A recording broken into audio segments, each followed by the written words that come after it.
చైనాతో tariff war నేపథ్యంలో Jinping పై Trump ఆసక్తికర వ్యాఖ్యలు చేశారు. జిన్పింగ్ చాలా స్మార్ట్ అంటూ పొగడ్తలు కురిపించారు.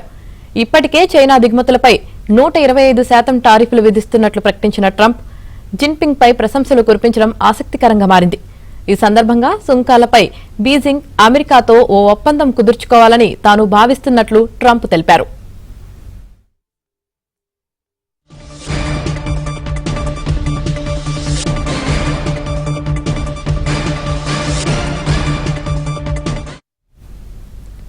చైనా అధ్యక్షుడు జిన్పింగ్ కు ఎప్పుడు ఏం చేయాలో బాగా తెలుసని, దేశం అంటే ఆయనకు ఎంతో ప్రేమని ట్రంప్ కొనియాడారు.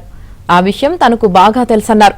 అలాగే జిన్పింగ్ గురించి కూడా తనకు బాగా తెలుసని, సుంకాలపై ఒక ఒప్పందం కుదుర్చుకుంటారని తాను అనుకుంటున్నా అన్నారు. త్వరలోనే దీనిపై చర్చించేందుకు చైనా నుంచి తనకు ఫోన్ కాల్ వస్తోందని భావిస్తున్నానని, దానికి తాము సిద్ధంగా ఉన్నామని ట్రంప్ పేర్కొన్నారు.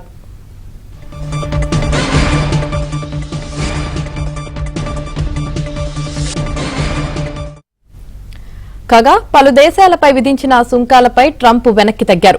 90 రోజుల పాటు ఆయా టారిఫ్లను తాత్కాలికంగా నిలిపివేశారు. 10% సుంకాలు అమల్లో ఉంటాయని, చైనాపై మాత్రం 125% సుంకం విధిస్తున్నట్లు ప్రకటించారు. ఈ నేపథ్యంలో జిన్పింగ్ పై ట్రంప్ చేసిన వ్యాఖ్యలు ఇప్పుడు వైరల్ గా మారాయి.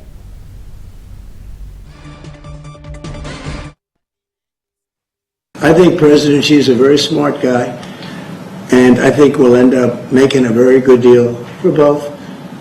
But, you know, we've been treated so badly for so many years. Again, we allowed that to happen.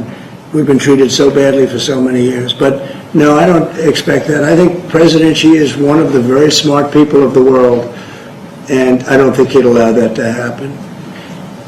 And we're very powerful. This country is very powerful. Let me tell you, it's far more powerful than people understand. We have weaponry that nobody has any idea what it is, and it is the most powerful weapons in the world that we have. More powerful than anybody, not even close.